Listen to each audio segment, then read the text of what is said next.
Estamos en la discusión de tres conceptos que parece que están ligados. Cuando hablamos del uno, casi es imposible no hablar del otro. Energía, calor y temperatura. Bueno, empecemos por este último y lo que acaban de revisar brevemente ahí en el link que les envié. ¿Qué es lo que realmente mide un termómetro? Bueno, en este caso aquí tengo un termómetro de mercurio. ¿Qué tan arbitraria es esa escala de haberle puesto 0 y 100 en el caso de la escala Celsius, llamada anteriormente centígrada, y que cuando se estableció en realidad los valores eran al revés, ¿no? O sea, que quede claro que las escalas cuando se inventaron también respondían al sitio donde estaban. ¿Qué podemos decir entonces de las escalas de temperatura? Al menos de esas más conocidas, la Celsius, la Fahrenheit, la Kelvin y la Rankine. ¿Cómo se establecieron los puntos para decir que era la congelación del agua y la ebullición del agua y en la Fahrenheit el otro, etcétera?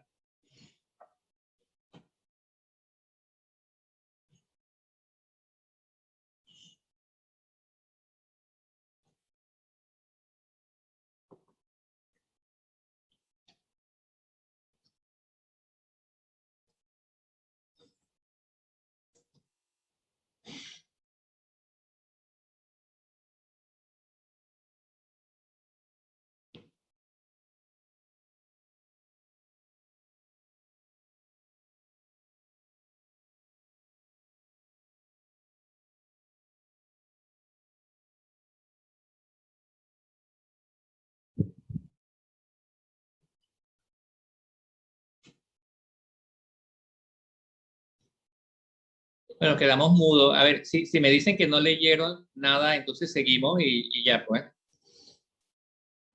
Es que lo leímos, profesor, pero no entendimos la pregunta.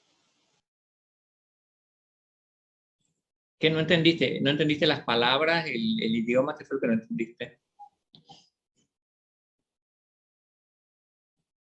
Profe, usted preguntó que cómo es que se dieron estas temperaturas. ¿Cómo inventaron las escalas? O sea, ¿de dónde le salió que vamos a ponerle 0 y 100 o vamos a ponerle esto o lo otro? En Celsius se basó en el punto de congelación del agua y en el punto de ebullición del mismo. Lo que yo leí fue que para ellos poner tipo un punto inicial y uno final era mejor para medir la temperatura. También en otro lugar leí que inicialmente Fahrenheit había usado la agua salada, en donde el punto de fusión era de 30 grados y el punto de congelación del agua salada era de 30 grados y el de Herboro fusión era de 180, pero que luego se cambió a 32 y 212. Ok, en esto que han leído ahí rápidamente, aparece algo denominado el punto triple del agua. ¿Qué importancia tiene eso con respecto al aspecto anterior de que eran dos puntos, el de congelación y el de ebullición?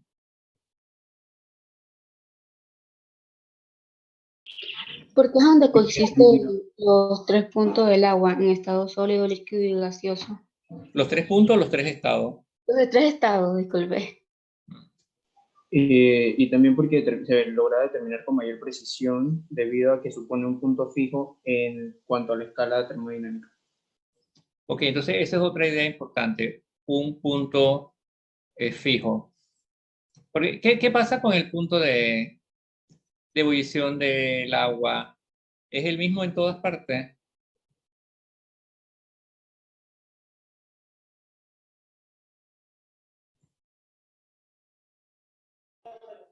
No tiene, en Celsius es un punto y en Fahrenheit también son otros No, números. quiero decir cuando lo mides, si tú mides el punto de ebullición del agua aquí en Panamá o lo mides en Ecuador, en la India, no sé, en Kilimanjaro, donde quieras, el punto de ebullición es el mismo.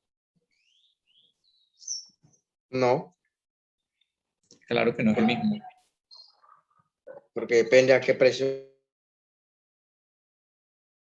Depende de la presión y depende de la, se encuentra sometida. y de la altura, ¿no? Entonces, hay un problema con las escalas de temperatura previa, porque uno lo que se pregunta generalmente es ¿y por qué existen tantas escalas? O sea, porque eso tiende a confundir. Por ejemplo, la escala Fahrenheit la conocemos porque la utilizan los estadounidenses, ¿no? Esa es la escala que... Pero en trabajo científico esa escala no se utiliza. Utilizamos la Kelvin como escala absoluta. Entonces, la historia de la termometría, aquí no lo vamos a desarrollar porque no es el objeto del curso, pero sí es importante establecer cuando estoy leyendo un valor, y eso en química para cualquier medición que hagamos, saber qué es lo que representa esa medición. Porque si vamos a leer temperaturas entre 0 y 100 grados Celsius, que es la escala, uno se podría preguntar, bueno, ¿y los valores que están por encima de 100 grados Celsius, qué pasa con ellos? Porque pareciera que es un rango, que es un límite, ¿no? ¿Sí o no? Sí, profesor. Pero cuando usted agarra, bueno, o compra, no sé si alguno tiene un termómetro o ha visto un termómetro, por debajo del 0 hay la escala, ¿no? La escala, digamos que continúa. En este termómetro que yo tengo aquí llega hasta menos 20 y en la parte superior llega hasta 110 grados Celsius. Entonces uno puede decir, bueno, es que ese termómetro es para uso cotidiano y las temperaturas a lo mejor no van a ser mayores, pero eso no quiere decir que no haya temperaturas mayores que medir, ¿no? Entonces ahí hay un punto rescatable de la escala, que el punto triple se determina con mejor precisión que el punto de congelación, por lo que es un punto fijo, pues mejor para esta escala termodinámica. ¿Qué pasa con la temperatura propuesta en esta escala, la temperatura teórica más baja, que es el 0 Kelvin? ¿Se ha alcanzado o no se ha alcanzado?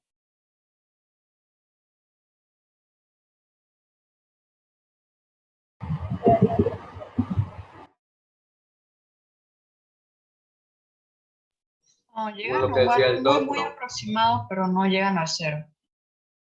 Ok, para efecto de nuestro mundo, podríamos decir que prácticamente es 0, ¿no? Porque estamos hablando de décima, centésima, milésima, 10 milésima de grado, que uno se pregunta, bueno, ¿y cómo se llega a medir esas temperaturas? Porque no están en una escala humana, pues esas temperaturas tan bajas. Y por el otro lado, en el extremo superior de las temperaturas más altas, de los millones de Kelvin en procesos nucleares. Entonces, en el caso de la medición, lo que comenté la última vez, el termómetro de mercurio o de alcohol se han construido con base a ciertos fenómenos físicos. Entonces, para el caso de estos termómetros, ¿cuál es el fenómeno que se ha empleado para construir estos termómetros? Dilatación. La dilatación o la contracción, en este caso de líquidos, ¿no? De líquidos. Esto es otro aspecto que es relevante porque son los termómetros más populares, son los que utilizamos en laboratorio a nivel de docencia, pero eso no significa que son los únicos que miden la temperatura. De hecho, ahora con la pandemia, la medición de la temperatura está basada en otro fenómeno. Entonces, si usted tuviera que explicarle a alguien qué es lo que mide con este termómetro de un líquido, ¿cómo se lo explicaría? ¿Qué le diría ahora que estamos discutiendo este tema?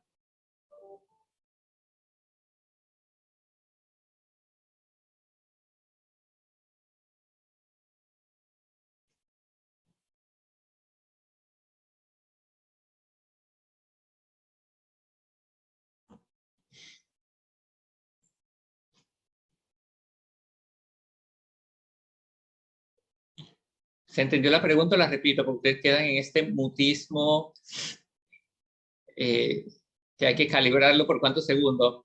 Repito, si tienes que explicarle a alguien con un termómetro de mercurio y lo pones en agua caliente, ¿cómo le explicas lo que está pasando? Bueno, le digo que si se coloca en el agua caliente, la temperatura va a ser que el calor se va a transferir al termómetro, lo que hará que las partículas de mercurio se empiecen a mover más rápido y eso hace que se dilate. Bueno, no escuché muy bien a Lina, no sé si tenía interferencia. ¿Alguien que la haya escuchado claramente me puede repetir lo que dijo?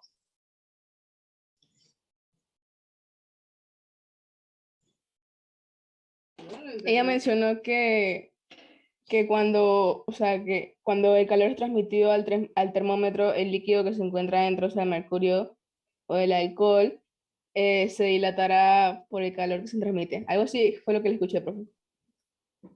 Okay.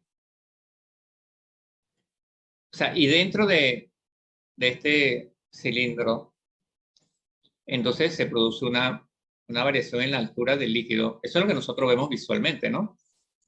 Que el líquido que está ahí en el interior asciende o desciende. Entonces, volvemos a algunas de las ideas que habían mencionado al inicio. ¿El termómetro está midiendo energía? No, no, profesor. No. No. O sea, decir que el termómetro mide la temperatura y que es una medición de la energía no sería correcto. Entonces, ¿qué es lo que está midiendo?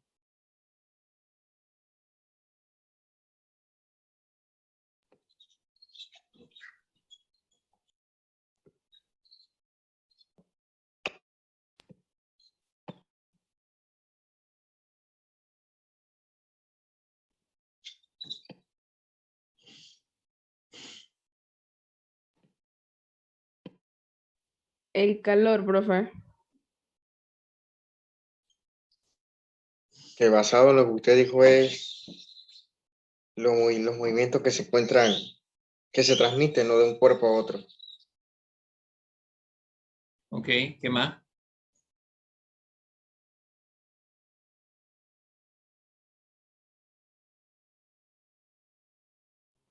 O sea, Ajá, Joan, ¿qué decía? Que está midiendo la contracción y la expansión del mercurio cuando se calienta o se enfría. Ok, correcto. O sea, está midiendo la respuesta del líquido que está dentro del termómetro. Eso es un hecho, eso es innegable, porque eso es lo que vemos que se está moviendo y cualquiera persona que lo pongas a mirar el termómetro, eso es lo que va a ver. Que la columnita esa gris plateada o roja se mueve. Eso es lo que te diría de la observación. Ahora, ¿qué es lo que causa que ocurra esa dilatación? Ya necesitamos la explicación de lo que algunos han comentado, ¿no? El movimiento, las partículas, las colisiones, etcétera, etcétera, que dan cuenta de una energía cinética promedio y que como consecuencia produce esa dilatación del líquido en este caso. Entonces, fíjense, hay ideas en la ciencia que diría como que se arrastra, ¿no? Porque de esto del calor y del calor del sol y la energía, desde que estamos en la escuela primaria se nos habla de ese tema y de la radiación solar y etcétera. Pero conforme vamos avanzando, hay una mezcla de ideas, algunas de las cuales se introducen en la educación formal, pero que no están de acuerdo con el modelo científico actual. Repito, uno podrá pensar, es que está malo lo que estoy diciendo, lo que estoy pensando. Lo que estamos diciendo es que esa idea no está conforme con el modelo científico del concepto. Entonces hay que ajustarla porque para eso están estudiando ciencia. Así que con respecto a esto de las escalas de temperatura, tal vez no para ahora porque están apremiados con el tiempo, pero es interesante ver cómo se construyeron estos dispositivos en su momento y cómo llegamos a la escala que conocemos actualmente. Muy bien. Yo les pedí que hicieran una contrastación o una comparación de energía, calor y temperatura. Alguien que comparta por lo menos una idea de lo que pudo contrastar.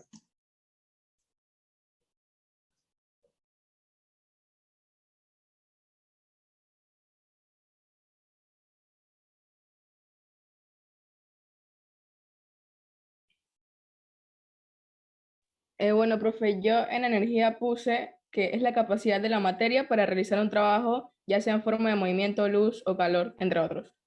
En el recuadro de calor puse que es la energía que se intercambia entre dos cuerpos o sistemas debido a una diferencia de sus temperaturas, es decir, el calor se transmite de un cuerpo caliente a uno frío.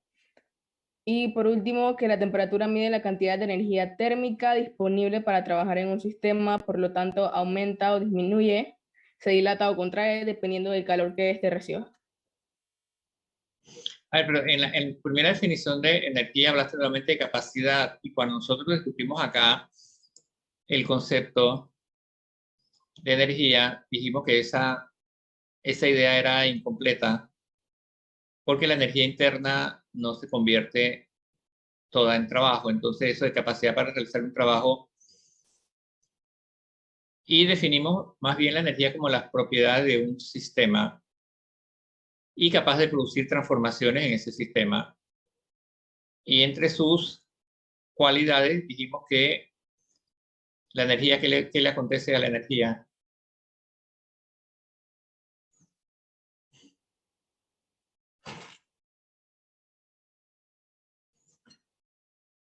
Recuerden las leyes, pues ustedes cuando se les hace una pregunta, pareciera que resetean y... ¿Qué ley está relacionada con la energía? ¿Qué es lo que dice la ley con respecto a la energía?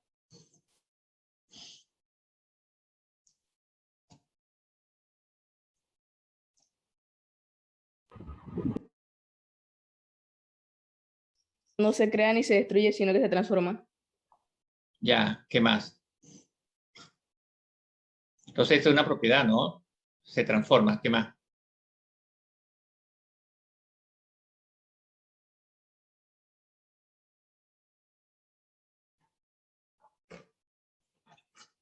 ¿Qué pasa con la energía total del universo?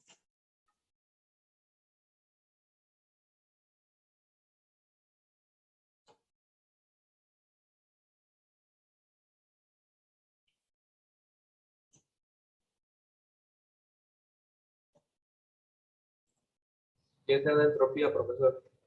¿Cómo? Tiende a la entropía. Pierde. Tiende a la entropía. Bueno, la pregunta directa es, ¿la energía se conserva o no se conserva?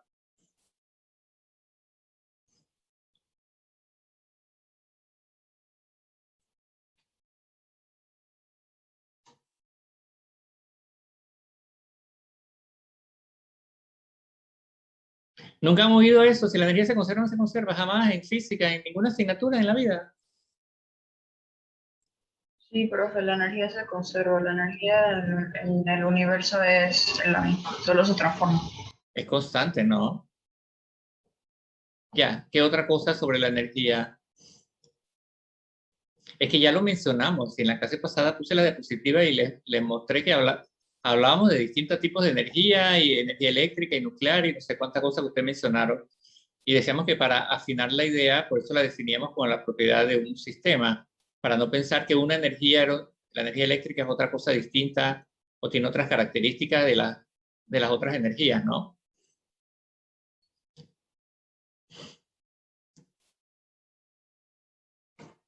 Y cuando comentamos sobre el aprovechamiento de la energía, en el caso de la energía mecánica, para mover un auto, ¿qué dijimos? La energía proveniente del combustible que se le cargue el auto para que ocurra la combustión. Toda se aprovecha como movimiento.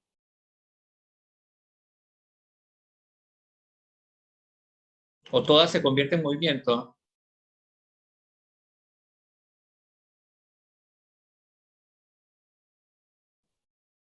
Recuerdo que usted dijo que no.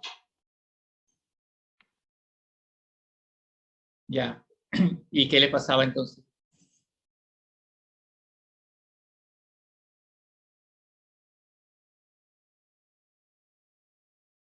Bueno, voy a ponerlo de nuevo. Si nadie toma nota ni escribe nada, vamos a ver.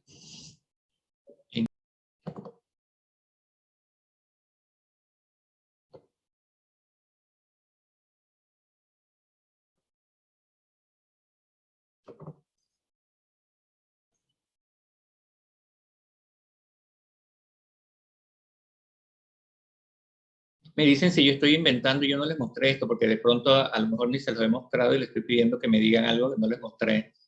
¿Esto lo mostré o no?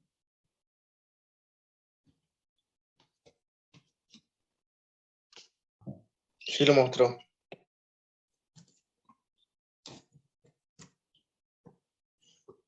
Entonces, decíamos que cuando se nos enseña sobre la energía, se puede decir que se clasifica y se habla de energía mecánica, la energía sónica, la energía química, eléctrica, radiante, térmica, etcétera, etcétera. Y cada una de esas nosotros la asociamos con situaciones cotidianas, ¿no? O sea, por ejemplo, la energía térmica, y aquí están los dibujitos, es lo que estamos discutiendo nosotros en realidad en este momento. Los fenómenos relacionados con el calor, el denominado calor, y que les he dicho se va a seguir denominando calor, aunque no responda a la idea científica, ¿no? La energía nuclear la asociamos con riesgo, con peligro, etcétera, por los accidentes nucleares, aunque es una energía más limpia y menos costosa. La energía eléctrica con las redes de distribución, con la energía en nuestra casa, la energía química con las reacciones. Pero entonces está asociada a diferentes configuraciones de los sistemas y a distintas formas de interacción. Pero no nos estemos refiriendo a que son distintas en su esencia. Es energía y punto, y tiene una serie de propiedades. Mencionamos que el origen de la palabra energía estaba asociada al trabajo, así que son dos términos que van ligados unos a otros, y por eso la definición más frecuente que aparece de energía, que es la capacidad de un sistema físico para realizar trabajo. Y el comentario aquí en rojo decía que la energía interna no puede convertirse totalmente en trabajo. Entonces eso quiere decir que si en un sistema hay energía, no necesariamente se va a utilizar para realizar trabajo. Por eso que esta definición no es que esté incorrecta, sino que es incompleta. Entonces, la energía tiene capacidad de producir transformaciones, ya eso se mencionó hace un rato. Dijimos que en vez de decir que era una capacidad para algo, es una propiedad de los sistemas, así como podemos pensar en la propiedad que es el punto de ebullición, el punto de fusión, las propiedades físicas, etc. Y que solo podemos determinar sus variaciones cuando ocurre un proceso. En este caso, el proceso que estamos estudiando es el proceso de transferencia de energía térmica como calor. Eso es lo que estamos estudiando. Y determinamos las variaciones porque no se puede medir directamente. O sea, no podemos medir el calor directamente. Y la energía total de un sistema aislado se conserva, ¿no? Es una propiedad conservativa. Mencionó hace un rato, Joan, el tema de la entropía. La entropía del universo aumenta, ¿no? Aumenta y aumenta. O sea que no es conservativa. Y la otra forma de energía, otra cualidad es la degradación,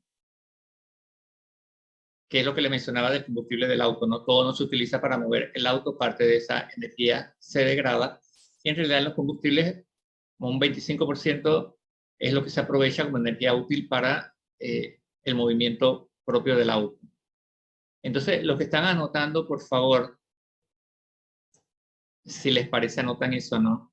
Que es una propiedad del sistema, que produce transformaciones, que se conserva, que se degrada, que solo podemos medir su variación cuando ocurre un determinado proceso. Y en el caso que estamos estudiando, el calor, que ya en la última clase cerramos diciendo que era un proceso de transferencia de energía, que para que se dé la condición es que haya dos cuerpos a diferentes temperaturas, y eso lo llamamos un delta de temperatura. Si hay un delta de temperatura, va a ocurrir el proceso de transferencia de energía, y ese proceso es lo que se denomina calor. Y señalábamos que el término calor ha sufrido en el tiempo previos a definirlo como un proceso de transferencia de energía. ¿Cuáles eran esos significados que se les dio inicialmente a calor?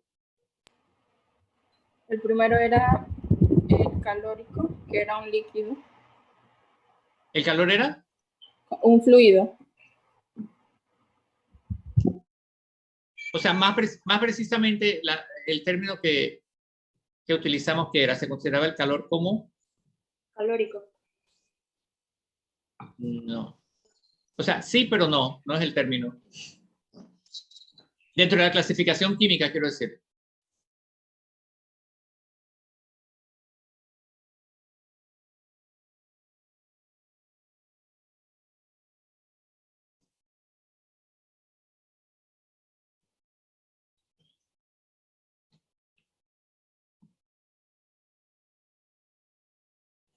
Tampoco tomaron nota de eso.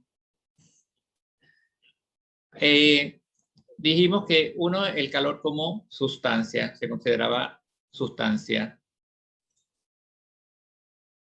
Entonces, podríamos decir que esa es la visión sustancialista del calor, que era un ente, sustancia, contenido en los objetos, en los cuerpos, algo que estaba dentro.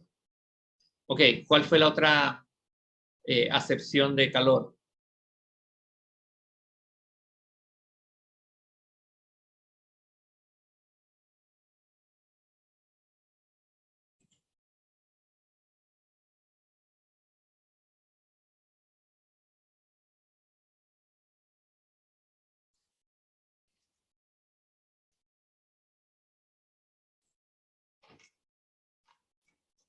Ok, bueno, esa es la misma idea, ¿no? Que si sale porque estaba contenido. Pero además de sustancia, ¿de qué otra forma en el siglo XIX se consideraba el calor? Después que se superó la teoría del calórico.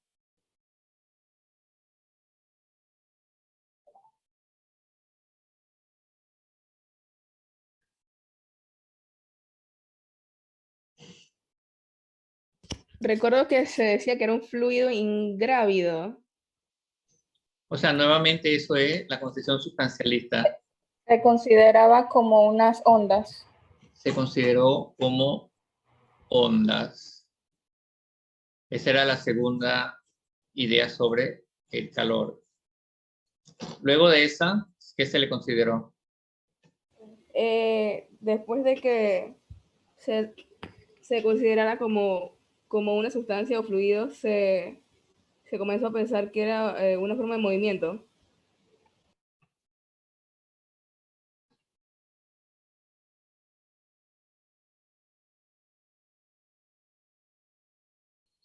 Sí, eso también es válido, ¿no?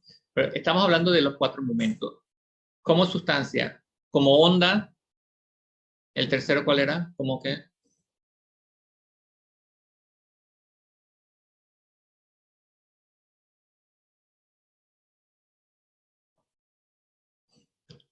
Como energía. Pregúntele a cualquier persona, haga una encuesta y le va a preguntar qué es el calor y le va a decir qué es energía. Es como muy complejo. Y bueno, ustedes lo están viendo aquí nada más a través de esta clase, ¿no? Que por qué afirmo o no afirmo una cosa a la otra. Porque además las unidades, cuando expresamos las unidades, lo vamos a expresar en kilocalorías, o en calorías, o en joule, lo que fuera, que son unidades de energía. Entonces, uno dice, bueno, ¿y cuál es el límite? ¿Cuál es la diferencia entre decir si es energía o que no es energía? Lo que estamos señalando es que la concepción actual se interpreta como un proceso de transferencia de energía que se da cuando hay 2 temperaturas diferentes. Esa es como la condición para hablar de calor. Y junto a eso, o sea, no es lo mismo decir que es energía a decir que es un proceso. Empezando por ahí en temas del significado. Mencionamos que esa transferencia de energía se puede dar a través de 3 mecanismos. ¿Cuáles eran esos mecanismos?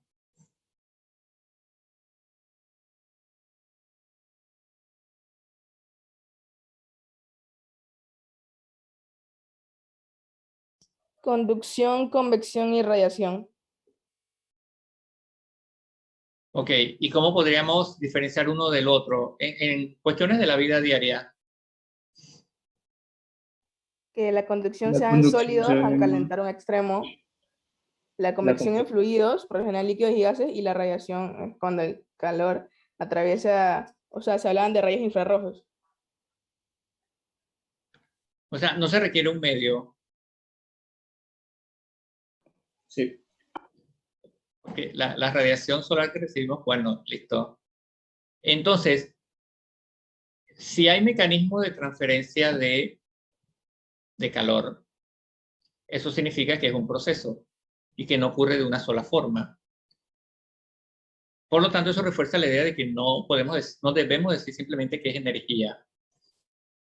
Ahora uno puede decir, entonces será energía transferida, energía en tránsito, energía, claro.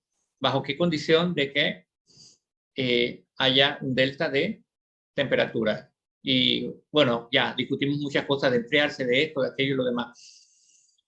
Y además de esa diferencia de temperatura, cuando inicialmente discutíamos a raíz del trabajo del conde de Rumford o Benjamin Thompson, mencionábamos una diferencia sustancial entre el calor y la temperatura con respecto a si era propiedad intensiva o extensiva. ¿Qué dijimos en ese momento?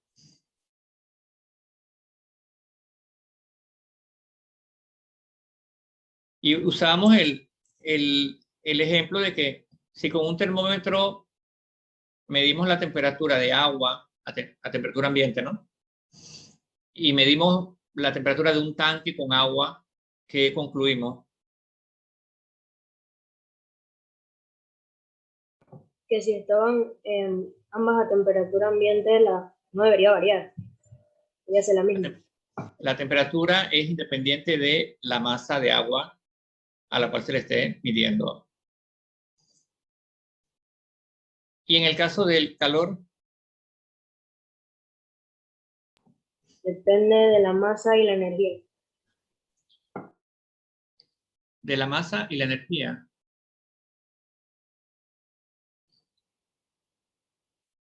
O sea, cuando decimos que depende de la masa, lo que intentamos decir es, cuando comienza el proceso de transferencia de energía, el número de partículas, ya sean moléculas o átomos, lo que se trate, sí tiene un efecto. Y lo veíamos en el dibujito de las partículas golpeando el termómetro. Bueno, si hay más partículas por unidad de volumen, van a golpear más el termómetro y la columna del líquido va a ascender más, ¿no? Entonces, establecemos que el calor, dijimos que lo íbamos a representar con qué letra.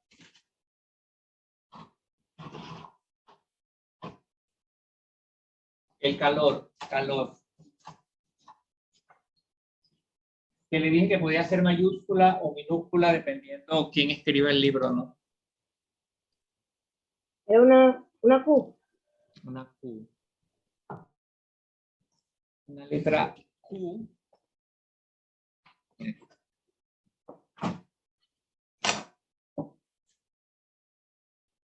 Entonces puede aparecer como Q mayúscula o puede aparecer como Q minúscula.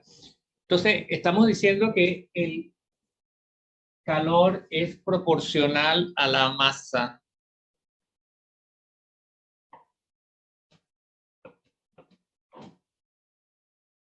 Ese símbolo de proporcional lo conocen, ¿no?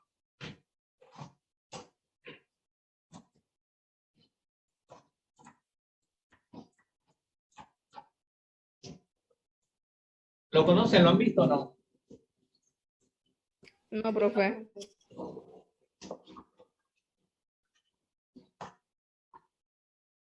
No, o sea, en física jamás han visto eso.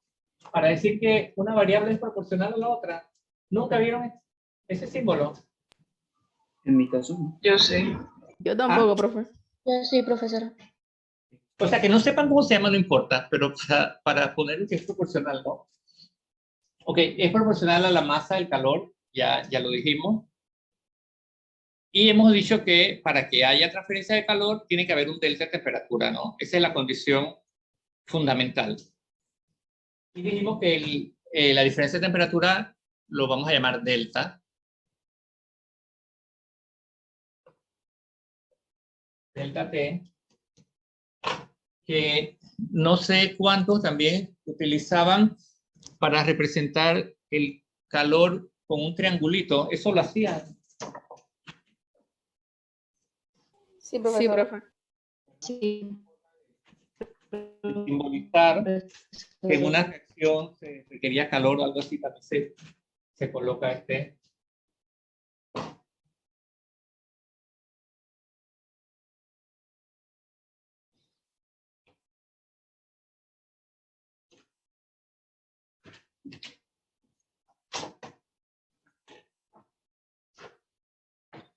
Entonces, a esa conclusión llegamos cualitativamente describiendo qué es lo que ocurre durante el proceso de transferencia de energía.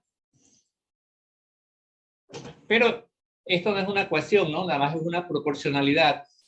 Para transformar esto en una igualdad, ¿qué hace falta?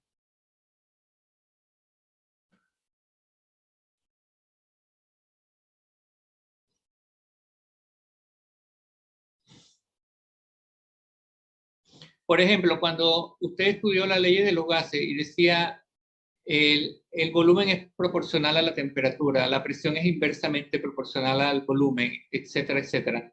Después, para llegar a una fórmula, a una igualdad, porque esto no es una fórmula, ¿no? O sea, matemáticamente usted no puede usar esto mientras no haya un símbolo de igual. ¿Qué hace falta entonces para que se convierta en una igualdad? En el caso de los gases, ¿cuál es la ecuación de estado del gas ideal o la ecuación del gas ideal? ¿Cuál es la fórmula? Fue por presión por volumen igual a N la cantidad de moles por la constante R por T. Ya, entonces para relacionar todas esas variables y convertirlo en una igualdad, ¿qué es lo que se introdujo ahí en esa ecuación del gas ideal? La constante. La constante. Entonces, aquí faltaría una constante para convertirlo en una igualdad.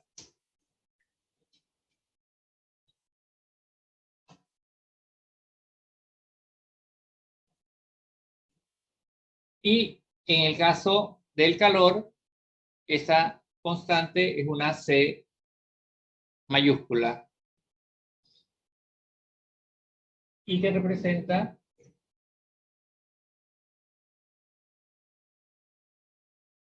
el calor específico del material. Y como es específico, entonces le vamos a colocar una E aquí minúscula, CE.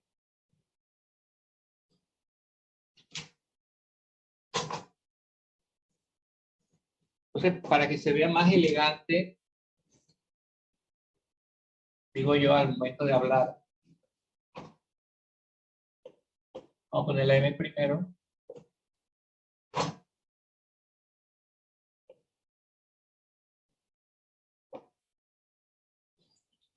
Entonces, como nosotros a veces leemos las ecuaciones en función de las letras, porque decimos, en el caso del gas ideal, es más, decimos PV, ni siquiera decimos V, ¿no? PV igual a NRT, así como leemos las letras. Entonces aquí sería Q es igual a MC delta T.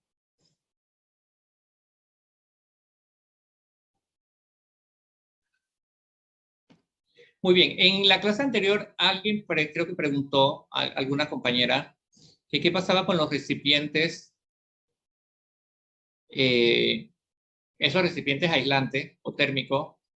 Por ejemplo, cuando utilizamos un termo o compramos comida en estos materiales de foam, ¿qué esperamos con la temperatura? Si usted guarda algo frío o algo caliente, ¿cuál es el objetivo? Que la temperatura no varíe, ¿no? O sea que si usted lleva a algún lado su sopa, bueno, que a todo el mundo no le gusta la sopa caliente, hay gente que le gusta la sopa fría, pero vamos a suponer que fuera caliente. Usted cuando abre el recipiente espera que la temperatura sea la misma que cuando la sirvió. Ahora, dependiendo de la naturaleza del material, mejora aislante térmico, eso puede ocurrir, ¿no? Entonces, para efectos nuestros, decimos que esas paredes de ese recipiente son adiabáticas. Adiabáticas significa que no permite la transferencia de calor. Eso es lo que significa el término adiabático o una pared adiabática. En el laboratorio, nosotros hacemos mediciones, nuevamente, indirectas. ¿Ah? Recuerden que esta ecuación me está diciendo que lo que yo mido es una variación de la temperatura. O sea, cuál era la temperatura al inicio y cuál era la temperatura al final. Nosotros utilizamos en el laboratorio un recipiente que es un calorímetro, en este caso casero, ¿no? Hay un calorímetro que esto es totalmente artesanal y el otro es una bomba calorimétrica que esa sí se utiliza a nivel del laboratorio. Pero para fines ilustrativos, esta es una bola de estas de foam grande que se le ha hecho un orificio. ¿Cuál es el sistema? El sistema es el tubo de ensayo. El tubo de ensayo tiene una tapa de goma. Y esto es lo que se introduce dentro del recipiente para aislarlo. O sea, si dentro de este tubo de ensayo ocurre una reacción, usted dirá, bueno, si la reacción libera energía, ¿qué va a pasar con el vidrio del tubo de ensayo? Con la temperatura del vidrio.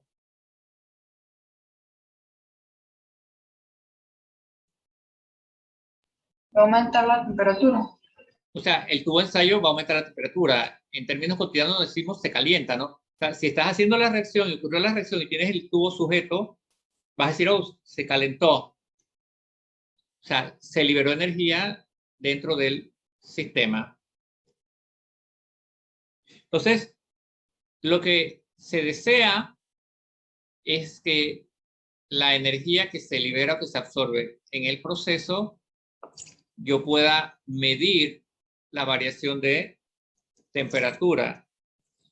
Entonces, en este dispositivo vamos a colocar un termómetro y ese termómetro va a dar cuenta entonces de la variación de temperatura que ocurra en el interior del tubo de ensayo. Inicialmente sé cuál es la temperatura porque debe estar en equilibrio térmico con el ambiente, ¿no? Y luego lo que voy a leer es la altura aquí cuando se desplazó en el termómetro y lo que voy a obtener entonces es ese delta T, la diferencia entre la temperatura final en el proceso y la temperatura inicial. Entonces, en estos sistemas aislados, lo que se busca es precisamente que no haya fuga de esa energía transferida, que no haya pérdida de esa energía transferida. Y lo que estamos midiendo es un cambio de temperatura. La masa la vamos a conocer porque en este tubo de ensayo yo puedo poner a reaccionar disoluciones, ¿no? Con una pipeta de transferencia yo puedo medir, por ejemplo, con esta es de 3 mililitros de la disolución aquí y 3 de la otra, que lo voy a poner a reaccionar. Y como yo lo estoy midiendo el volumen, si yo conozco la concentración, yo sé cuántas moles he introducido.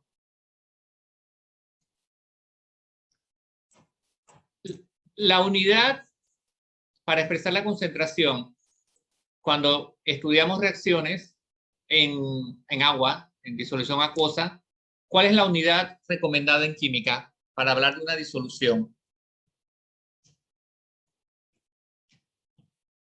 ¿Cómo expresamos esa concentración? ¿En qué unidades?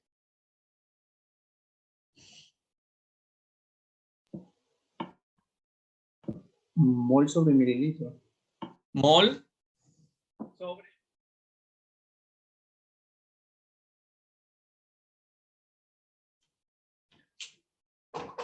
¿Mol sobre qué, Isaac? Mol sobre litro. De litro. ¿Y eso cómo se llama en química? Molaridad. Molaridad, ¿no? Que también mencionábamos que a pesar de que lo representamos con una M mayúscula, dijimos que M mayúscula también significa mega. Entonces, la confusión de letras, ¿no? Pero bueno, en mol por litro. O sea, que si yo añado 2 mililitros, yo sé cuál es la molaridad, nada más multiplicando por ese valor, yo sé cuántas moles se han introducido en el sistema y eso es lo que se ha puesto a reaccionar. O sea, al final del día, lo que está ocurriendo es lo mismo que planteó Rumford con sus cañones y demás. Hay una transferencia de energía en el sistema debido al movimiento de las partículas y ese movimiento es el que genera, para el caso nuestro, la reorganización de los átomos, la formación de nuevas uniones y al final el cambio químico, la obtención de nuevas sustancias. Entonces, esta transferencia entre partículas, evidentemente que nosotros no la vemos. No la vemos. La evidencia que nosotros tenemos es de que se produce un cambio de temperatura. Lo que podemos controlar son las cantidades que ponemos a reaccionar, porque lo medimos. Lo podemos medir en masa, en una balanza, o lo podemos medir en volumen y conociendo la concentración, generalmente expresada en molaridad, porque puede ser en porcentaje o cualquier otra unidad, simplemente habría que convertirla. Entonces podemos determinar esa energía transferida. Ahora, eso es para el caso de una reacción química donde se forman nuevas sustancias. En el caso de los ejemplos que yo he utilizado para introducir este tema, que tienen que ver con los cambios de de estado del agua, cuando discutimos los del vaso y la condensación y la ebullición y etcétera, etcétera. Si usted saca un cubo de hielo del congelador y lo coloca sobre una superficie metálica, por ejemplo, el fregador de su casa, o lo coloca sobre la tabla de picar, supongamos que sea de madera, ese cubo de hielo se va a derretir o fundir más rápido en una superficie que en la otra, o será igual.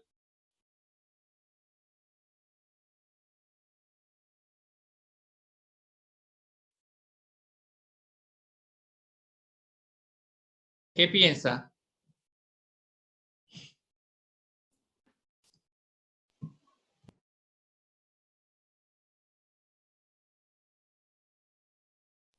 Profe, si lo pone en una tabla de madera, ¿o qué era el otro? En metal, en alguna superficie metálica. Yo pienso que sí, profesor. Yo pienso que en el metal se va a derretir más rápido que en otro material. El metal retiene más calor que la madera. Retiene más calor. O sea, ¿cómo se dice? Conduce más calor. Conduce mejor el Exacto. calor que la madera. Ok, entonces, pero para que se derrita el cubo de hielo entró en contacto, ¿verdad?, con una superficie y ahí está ocurriendo esa transferencia. Entonces, lo que debemos comenzar a mirar es eso, porque uno dice, bueno, y si no lo coloco en ninguna superficie, aunque no haga contacto con ninguna superficie, el cubo de hielo se va a derretir. Porque cuando lo sacas del congelador, ¿a qué temperatura teórica está? 0 grados. 0 grados Celsius, ¿no? Y cuando lo sacas del congelador, ¿qué temperatura hay afuera? 25 a 30 grados Celsius. La temperatura ambiente, ¿no? O bueno, si hay algún dispositivo de acondicionador de aire ya es otra cosa, pero hay un delta de temperatura, entonces automáticamente va a ocurrir esa transferencia. Ahora, mi pregunta es, ¿podríamos conocer cuánto calor se requiere para que un cubo de hielo se funda, se derrita?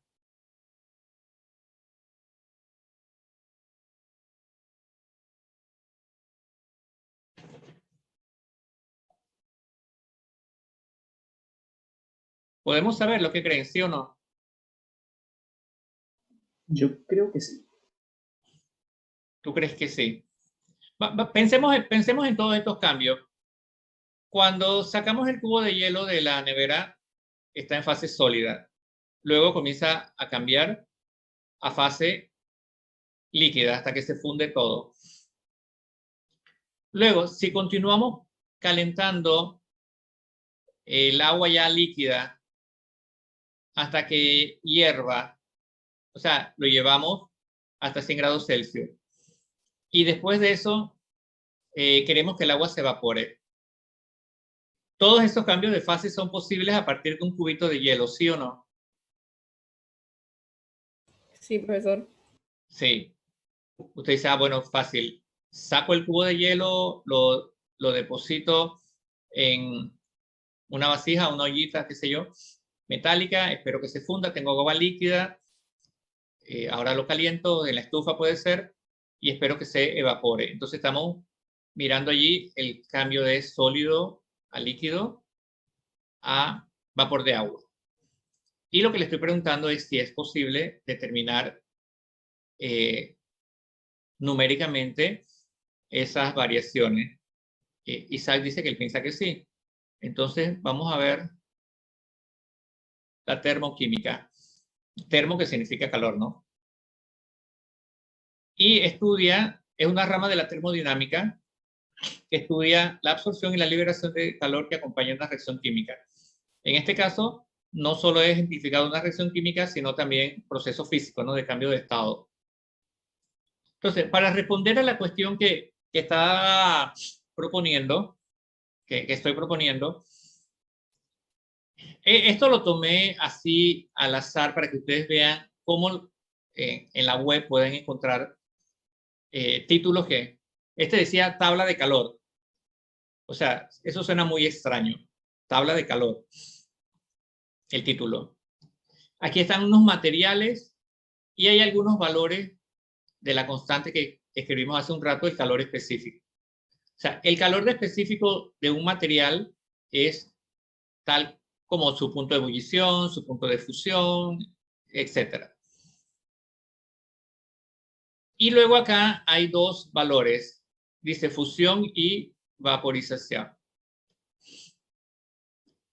Es el calor de fusión o el calor de vaporización, o la entalpía de fusión o la entalpía de vaporización, o el calor latente de fusión y el calor latente de vaporización. Nuevamente entramos en un terreno en que se le denomina de distintas formas y usted puede encontrar en los libros más antiguos que va a decir calor latente de fusión y de vaporización. Y en libros más recientes usted va a encontrar entalpía de fusión y entalpía de vaporización. Pero al margen de eso, fíjense que aquí hay enumerado una serie de materiales: aceite de oliva, acero, acetona, agua líquida, agua sólida, agua de vapor, aire seco, alcohol, etcétera, etcétera. Y cada uno tiene un valor de calor específico determinado, que en este caso está expresado en kilocalorías por kilogramo por grado Celsius, o kilojoule por kilogramo por Kelvin. Y lo mismo para el calor latente o la entalpía de fusión y de vaporización. ¿Qué representan estos valores? Si usted se fija aquí, el agua líquida, el calor específico del agua líquida en caloría es 1, o sea, es un valor fácil de recordar. Mi pregunta aquí es, las unidades están en kilocaloría por kilogramo. ¿Da lo mismo decir caloría por gramo, sí o no?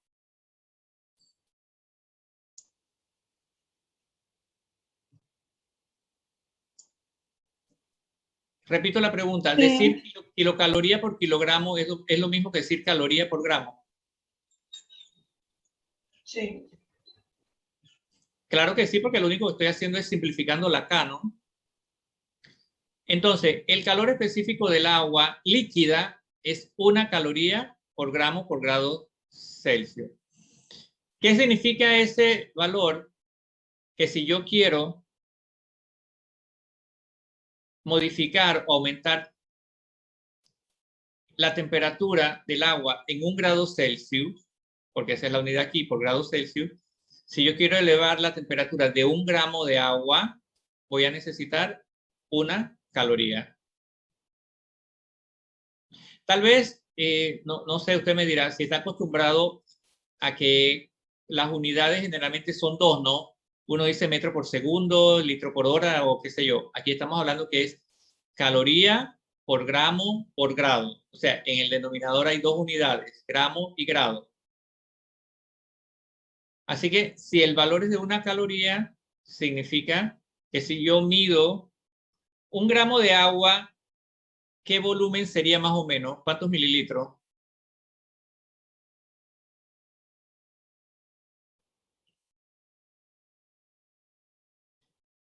¿Cuántos mililitros de agua sería 1 gramo de agua? Aproximadamente.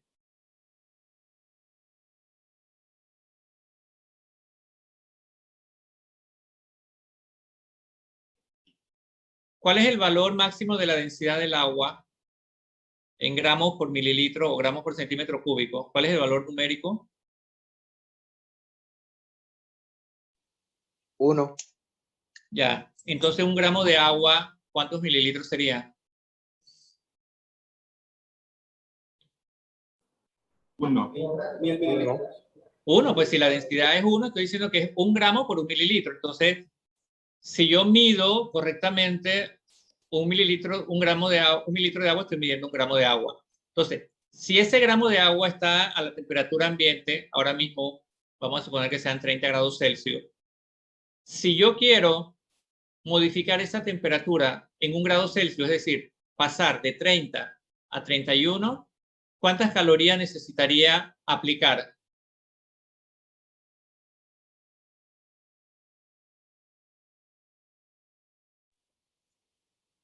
Una caloría.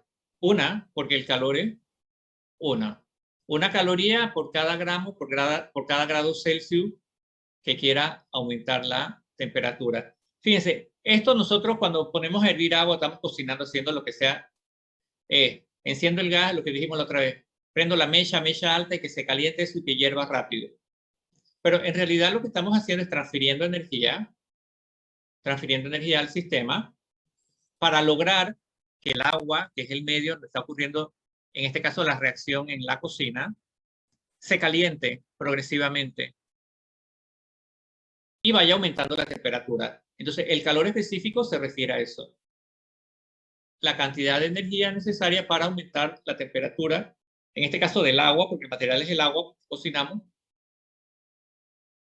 e ir aumentando la temperatura.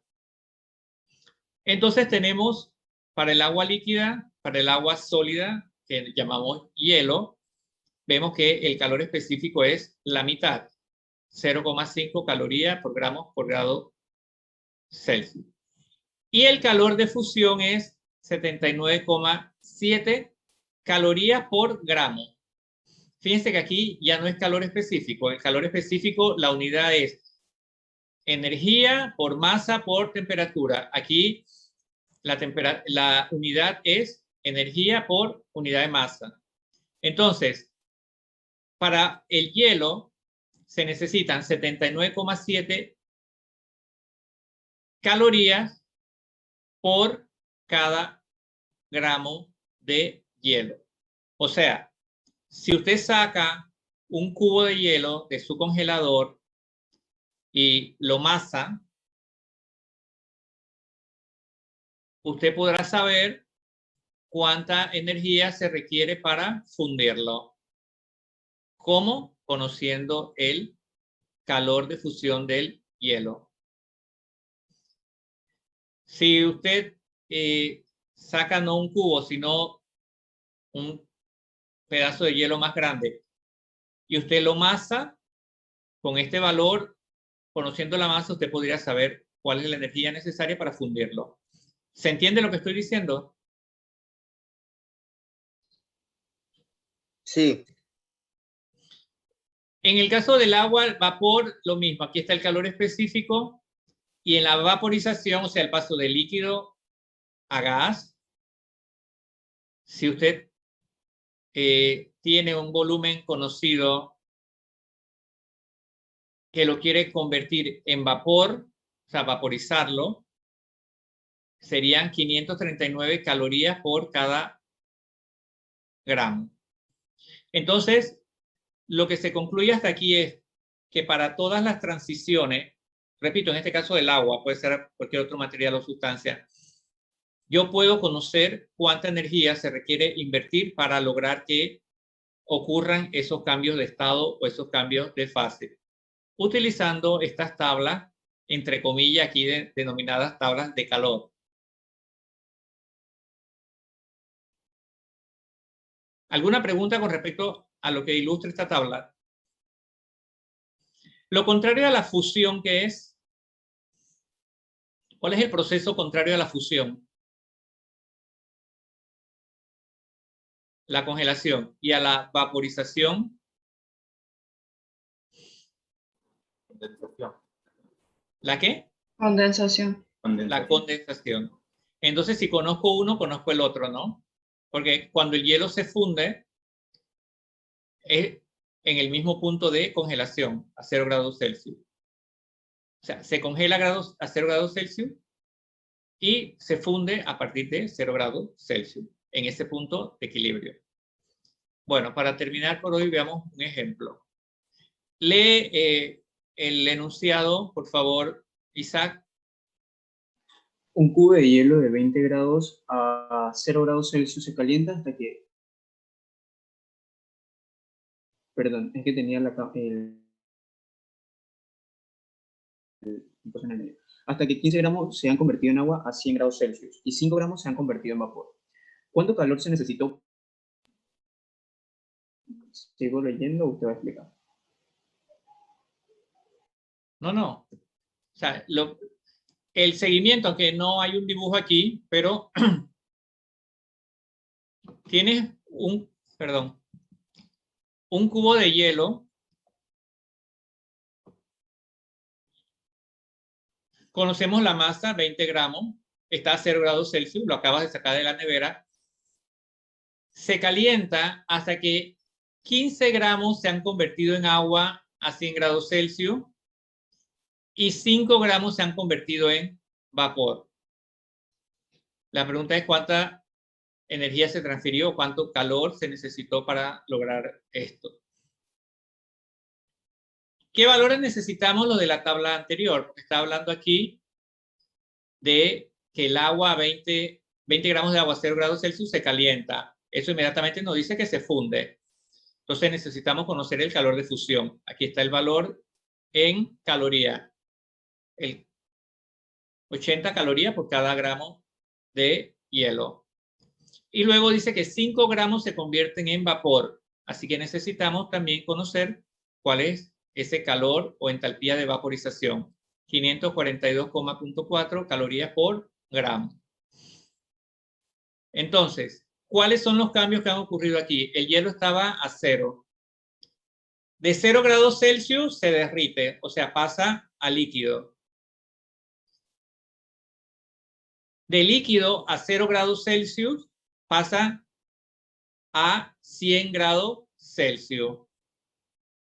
Y de 100 grados Celsius pasa a vapor. Esos son los cambios de estado. Recuerden, estoy diciendo que en 0 grados Celsius se fundió, entonces había sólido que pasó a líquido. Y luego que estaba líquido pasó a gas, a vapor. En el cálculo que está aquí muy sintetizado, tenemos la masa inicial de hielo a 20 grados multiplicado por el calor de fusión, que es 80 calorías por gramo. Esta fue la energía que se invirtió para fundir los 20 gramos de hielo. Este primer término, 20 por 80. Luego, en la otra fase, dice, se calienta hasta que 15 gramos se han convertido en agua a 100 grados Celsius y 5 gramos se han convertido en vapor. En la siguiente etapa, entonces, los 20 gramos pasaron a agua líquida, porque antes de llegar a vapor tienen que pasar por líquido. Serían los 20 gramos multiplicados por 1, que es el calor específico del agua, una caloría por gramo, multiplicado por el delta T. ¿Cuál fue la variación? Estaba en 0 y llegó hasta 100. Y de esos 20, 5 pasaron a la fase de vapor. 5 gramos multiplicado por el calor de vaporización, 542,4. En conclusión, en este enunciado hubo 3 transferencias de energía. Primero, para fundir el hielo. Después, para llevarlo a agua líquida. Y después, para llevar 5 gramos de esa agua líquida a vapor. Y bueno, ya el producto de todo eso, al final se requirieron 6.312 calorías para todo el proceso.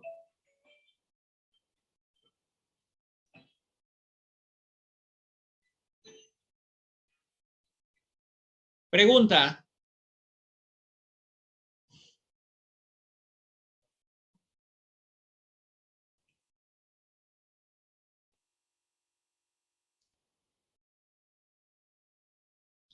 De latente, dije que lo pueden llamar delta H, lo pueden llamar Q de fusión, lo pueden llamar calor latente. En este caso es calor latente, la L es de latente.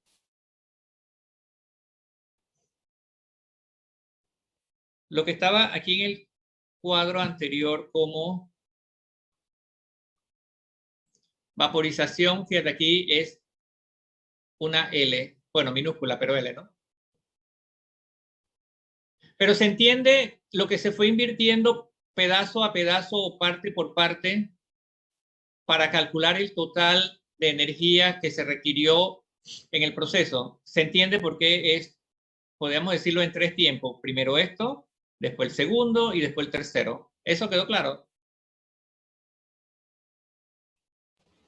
Para mí sí, profesor. Profe, el 20 por 1% menos 0, ¿qué me había dicho que era? En esta etapa es para llevar los 20 gramos a agua líquida.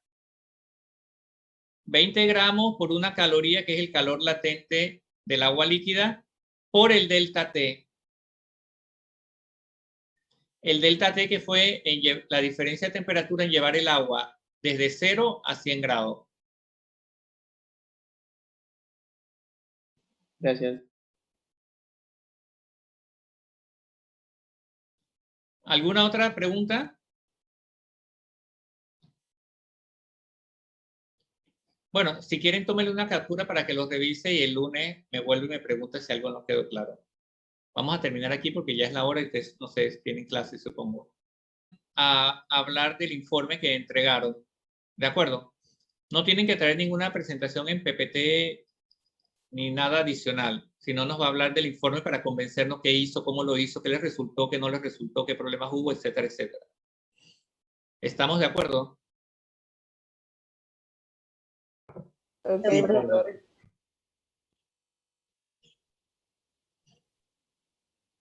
Entonces, no me han dicho la prueba para cuándo es de enlace.